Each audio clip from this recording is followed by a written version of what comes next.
Hello, Brian King here. One of the many teachers in my community posed a very interesting question. She was having a conversation with a colleague, and her colleague suggested that it was probably not the best idea to allow a child with an IEP to succeed too much, because if that child does, the accommodations could be taken away. And my friend was concerned that went against everything an IEP stood for, which is we want our kids to succeed. We want them to outgrow accommodations. So let me put in my 2 cents on this. So the question is, can an IEP prevent a child from succeeding? No. An IEP is a document. What can prevent a child from succeeding is the sabotage of other people, the fear of other people, the low expectations of other people, and the self-sabotage and low expectations of the individual themselves. And let's talk about how this happens. Case in point, my oldest son. When he began school, he was having meltdowns. His OCD was off the charts. He had almost zero ability to make a transition, to deal with any kind of unexpected change without freaking out. By the time he graduated high school, the only accommodation he had in his IEP was he checked in with his social worker, every now and then to kind of see how things were going. Do you see how much he improved over that time? He was wrapped in accommodations, a lot of OT, a lot of speech and language stuff for social skill learning, in addition to the stuff we were doing at home, a lot of accommodations for sensory stuff. Now, there was so much in there initially to help him just prevent from going into crisis, from being traumatized by the experience of school. But as he learned skills, as he learned to become more confident, more flexible, more emotionally resilient, a lot of that stuff no longer became necessary. So the stuff wasn't taken away because they were bad, or because the child was no longer cared about. Those things went away because he no longer needed them. Now, there are cases where accommodations are taken away too soon, that the reason a child is succeeding is because of the accommodation, not regardless of the accommodation. And I think a lot of this has to do with the fact that a lot of teachers, and this is no fault of the teacher, a lot of the teachers don't understand the deeper psychology of their student, and they're not supposed to. And a lot of school social workers don't have the clinical foundation to understand why certain things are working and how can things be made to work so that the accommodation is no longer needed. So they take stuff away and the child falls apart, the child regresses. That's a whole different story, and that's also, I can't emphasize this enough, also why schools must involve outside providers and their insight into determining when and if an accommodation should be removed. But schools tend to be very closed systems and rely too heavily on their own knowledge as being sufficient when it isn't always. Okay, that's just what I'm saying on that. But as far as the long-term value of accommodations, there are some that probably never will go away. I have dyslexia. I need the text-to-speech technology to fully understand the written word. So if there was a goal in an IEP for me to never need that, that's kind of ridiculous. That's almost like an IEP saying, well, he should never need glasses. He shouldn't need glasses by the time of his end of his high school career. That's ridiculous, Or in some cases, let me think of another one. There are some things that are unique to the classroom that may never generalize to the regular world. Something like extra time to complete an assignment. Your employer, if you decide to get a job, likely won't allow you that.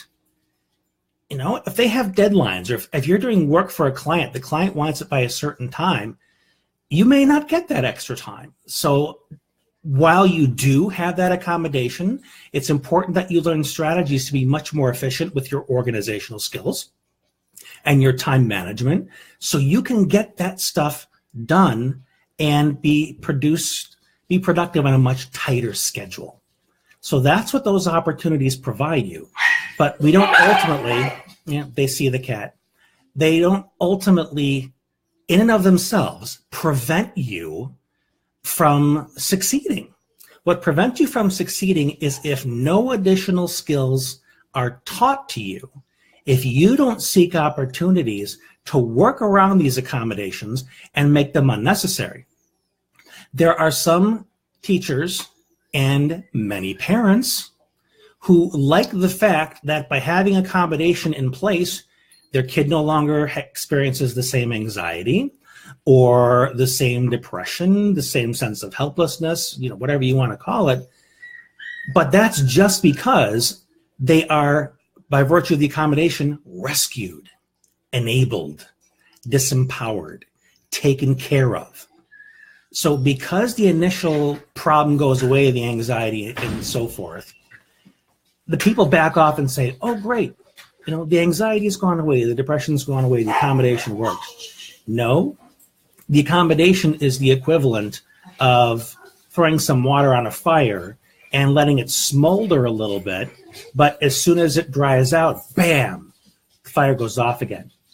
The idea of taking away those sources of anxiety and such are you remove the crisis so that you can teach skills of emotional regulation and resilience to that child. Simply because the problem goes away on its surface doesn't mean the underlying cause is gone. So there are a lot of opportunities missed in many cases like that, but that's not the fault of the accommodation. That's not the fault of the IEP. It's the fault of the people who completely misunderstood the problem. Kids that melt down, act out in class, backtalk, those are symptoms of emotional issues like anxiety. Those are not the problem in themselves. Behavior is not the problem. Behavior is a symptom. So more needs to be done, I think, to understand just what is at the heart of a lot of these challenges our kiddos have. And I'm not pretending that it's easy to deconstruct Asperger's or ADHD. These are multi-layered issues. That's why it's important to bring in people like myself, some very seasoned behaviorists that understand this stuff from top to bottom, people that are skilled in learning challenges and how to pick them apart and how to intervene correctly and how to support these kids with more than just skills. My slogan is mindset before skill set.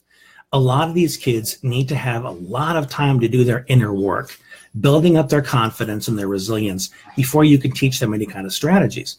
Because if they're very self-defeating, it's not enough that some people around them may doubt their capacity because of whatever preconceived notions they have about what a label means.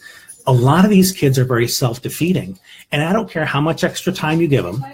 You can give them an extra week to do something, but they may spend that week fretting about, oh, what if I fail? What if I get a bad grade? What if someone doesn't like it? What if what I produce makes me look stupid? And all of that fretting is going to make them waste that time, procrastinate, create beneath their capacity because of their own inner game. So that accommodation alone doesn't sabotage or guarantee success. So as you can see, it's not really a simple answer. And the problem is not really simple to define. But the bottom line is the IEP in and of itself doesn't create or prevent success.